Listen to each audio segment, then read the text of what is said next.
No hay voluntad política para una moción por incapacidad moral. ¿Cómo es posible que miembros de la Policía Nacional graben cuando a la casa del presidente de la República tumban la puerta y hacer exhibicionismo, muestras de poder sobre ello, luego pegarlo y difundirlo en WhatsApp como si fuera mérito? ¿Esto le pareció a usted un acto denigrante contra la presidenta Dina Boluarte? Porque entiendo que se está refiriendo al allanamiento de su vivienda en abril del año pasado, cuando la DIVIAC, con Harvey Colchado a la cabeza, entró de un combazo, rompió la puerta y entró a la casa. ¿Se refiere a eso? ¿Usted Correcto. considera que ahí hubo un acto que denigró la institución presidencial? En cualquier democracia, Diana, eso sería sancionado. En cualquier democracia. Bueno, ya sabe usted dónde está Harvey Colchado, ¿no? Ahora, ¿No cree que es una sanción esa? un señor que tiene luces y sombras, ¿no? Y la que has mencionado es una de sus sombras. Pero también tuvo aciertos y desaciertos, hay que decirlo. Y ya la historia lo juzgará. Pero me refiero en concreto a ese hecho, a esa sombra. Algo totalmente impropio. Entonces, un presidente consideró investigar sí, denigrar no. Ahora, pero ¿para qué uno de los argumentos es, pero ¿para qué investigar si a la larga no se va a poder acusar? Es decir, investigo, tengo una carpeta, presento una denuncia constitucional, pero ahí queda. Como lo que ha sucedido hoy por la mañana. A eso iba el caso Rolex, ¿no? Que la Comisión Permanente ya lo archivó basándose precisamente en el artículo 117 de la Constitución. Como bien señalas en tu columna de hoy en el diario El Comercio, yo creo que las bancadas no sabemos hasta cuándo van a darle sostenibilidad a este gobierno, que solo le quedan 11 meses, o 13 meses para que acabe su periodo. Lo que ha hecho hoy la Subcomisión de Cuestiones Constitucionales es lo que tenía que hacer. Bueno, ya ha sido en la Comisión Permanente, ¿no? Así es. Ahora, esto se archiva y entiendo, usted me dirá que es el abogado, que a la presidenta no se le podría volver a investigar por lo mismo, ¿o sí?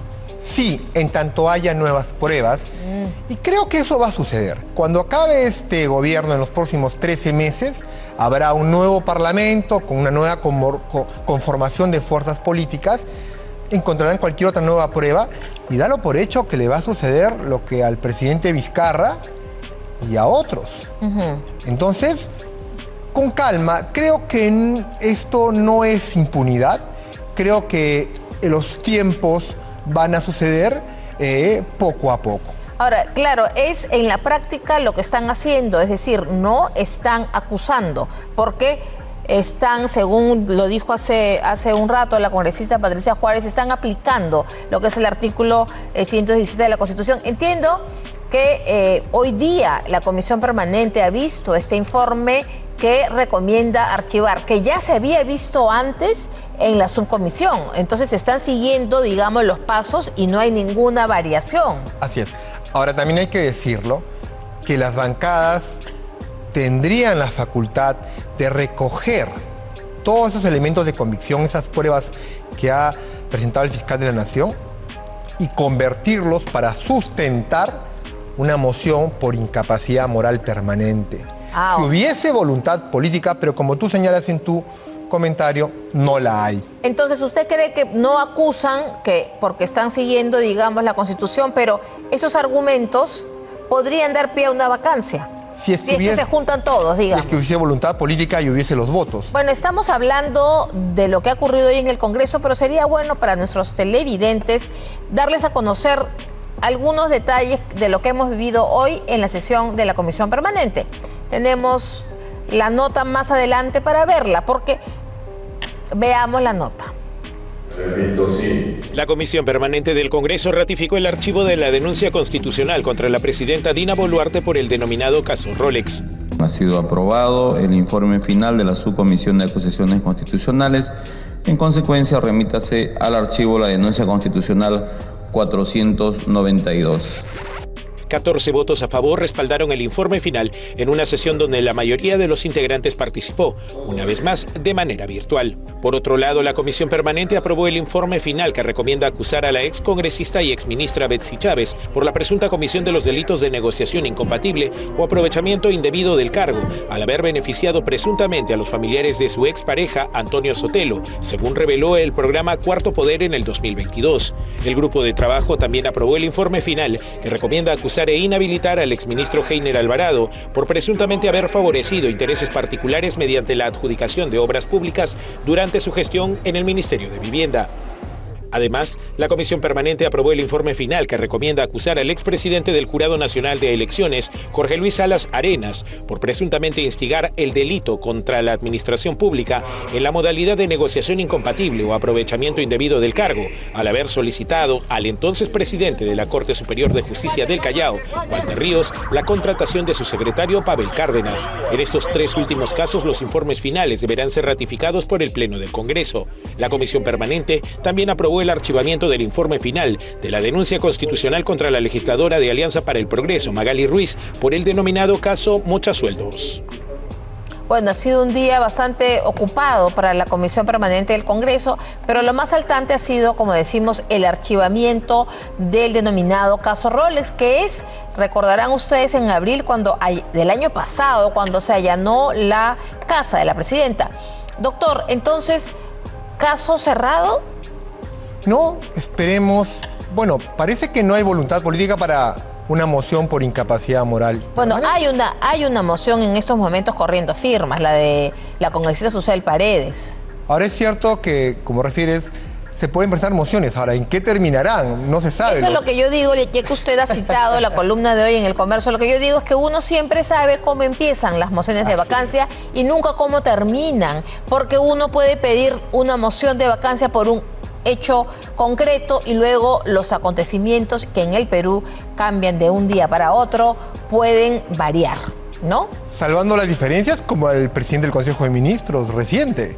Él estaba muy seguro y le daba sostenibilidad al cargo, pero cambian las cosas y se fue. Ahora, estamos en un proceso electoral. Las bancadas que le dan sostenibilidad al Poder Ejecutivo, yo no sé hasta cuándo van a hacerlo, porque el elector le va a pasar la factura, los va a asimilar como que quieren ir a una reelección. Quieren ir la mayoría, ¿no? Obviamente, entonces va a llegar el momento en que van a desmarcarse.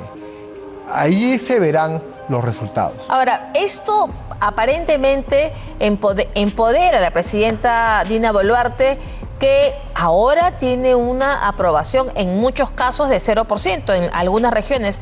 Lo invito a ver lo que ha dicho la presidenta Boluarte hoy sobre este tema. Veamos. No trabajamos para aquellas encuestas que dicen que la presidenta tiene una aprobación del 0%. Qué bueno que me hayan puesto 0%, porque eso es lo que les he dicho. Póngame 0-0 y nos vamos a penales, a ver quién mete más goles. Y estos son los goles que mete el gobierno. Bueno, realmente esa chiste, esa sátira, por decirlo de algún modo, nos vamos a penales.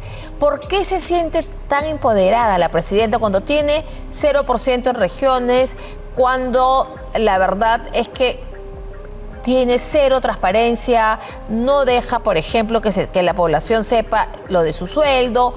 ¿Qué le da este empoderamiento que le permite darse el lujo de bromear de esta manera? La falta de voluntad de algunas bancadas en el Congreso de la República para fiscalizarla con de manera más prolija y exigente. Es esa tranquilidad. ¿Hasta cuándo le va a durar? No se sabe. Mientras más nos acercamos al día de las elecciones, esto va a ir cambiando claramente. Pero ella pareciera que tiene acuerdos, ¿no? Porque, claro, Alianza para el Progreso no hay que ser muy suspicaz para darse cuenta que es la bancada casi oficialista, porque cuando hay interpelación, ellos dicen no voten por la interpelación. Cuando hay pedidos de censura, no voten por el pedido de censura. Entonces, pero Fuerza Popular, digamos, y ¿no cree usted que es más bien dependiendo de los hechos o de lo que haya por negociar, que las bancadas están en un tira y afloja con la mandataria? Por eso el rol importante de los medios de comunicación y de la prensa, para desenmascarar estos hechos. Y ustedes son de una manera que ponen el balance al ciudadano para poder fiscalizar al poder. Esto es imprescindible. Ahora, los partidos que tú has mencionado tienen hasta ministros con carnet partidario en el Ejecutivo. Usted habla de Alianza para el Progreso. Hay 2 ministros, ¿no? Transportes y salud. Así que con qué desparpajo en las elecciones dirán que ellos han fiscalizado al gobierno saliente cuando han formado parte del mismo. Pero el trato es la estabilidad. Ahora, en nombre de la estabilidad, ¿cuántas cosas están pasando por alto? ¿Cree usted muchas cosas? Muchísimas. Mira, no hay democracia sin un adecuado control político, ni un adecuado control político sin democracia. Ahora, venimos a un periodo electoral pronto, estamos a menos de un año de las elecciones y en el Congreso hay varias reformas pendientes que apuntan a elecciones futuras, porque ya no pueden aplicarse para estas próximas en algunos casos. Pero hay 2 que están llamando la atención. Una es la inmunidad parlamentaria, que regresa con todo. Y luego la reelección de alcaldes y gobernadores. La Comisión de Constitución está bastante activa también. ¿Usted cómo evalúa primero la inmunidad parlamentaria que ha vuelto? Sería una contrarreforma, un retroceso a la tendencia global de lucha contra la corrupción. Y la inmunidad es una figura anacrónica. Pero ya tienen el antejuicio y el juicio político. ¿Para qué más? Y aún con el antejuicio y el juicio político hay que decir al ciudadano que cualquiera de tus televidentes, si cometiese un delito, la policía lo denuncia al fiscal, el fiscal al juez y lo procesan.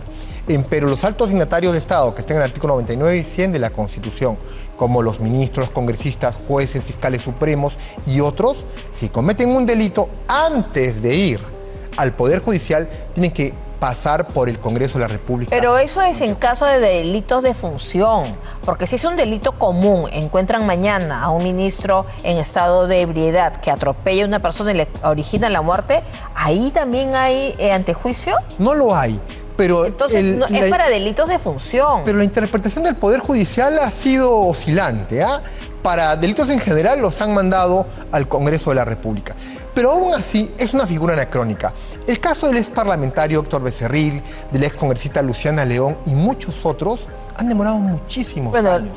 Siguen, ¿no? En proceso. Entonces el antejuicio es una figura anacrónica. Pero doctor, los casos que usted menciona, por ejemplo, el de la ex congresista Luciana León, era haciendo uso de su cargo como congresista. Así es. Entonces, ahí esa es la protección que le dan, me imagino, por cargos de función.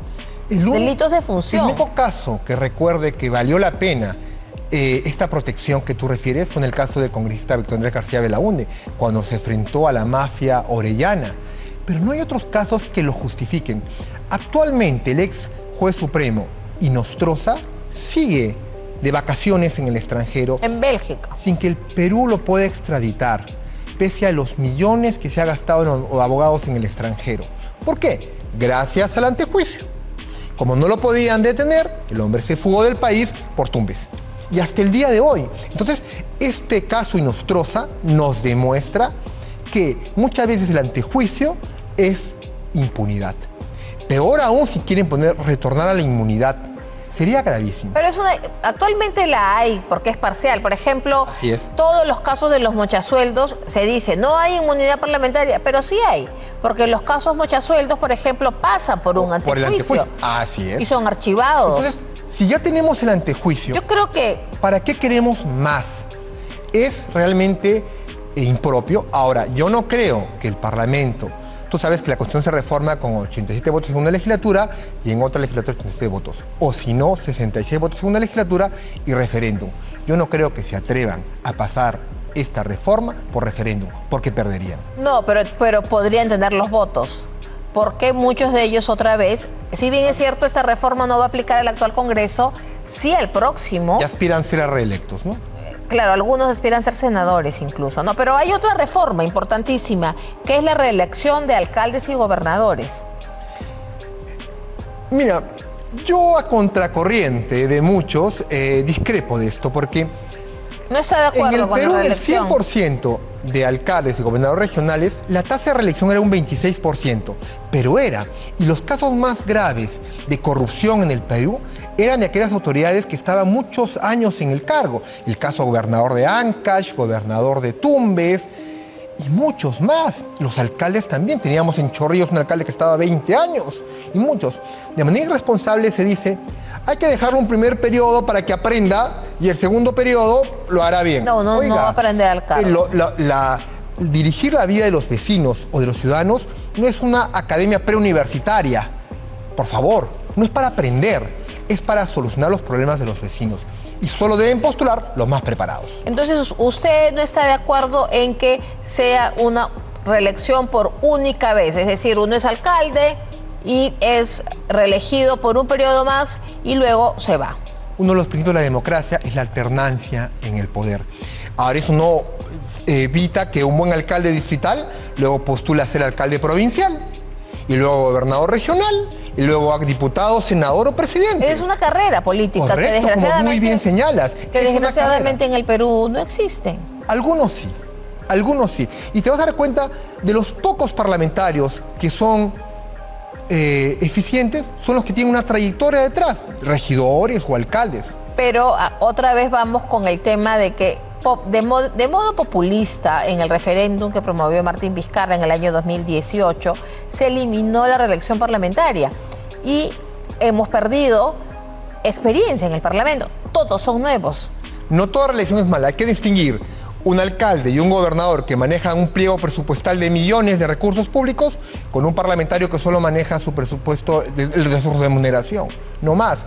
Sí estoy de acuerdo con la reelección de parlamentarios porque los hace más prolijos y eficientes.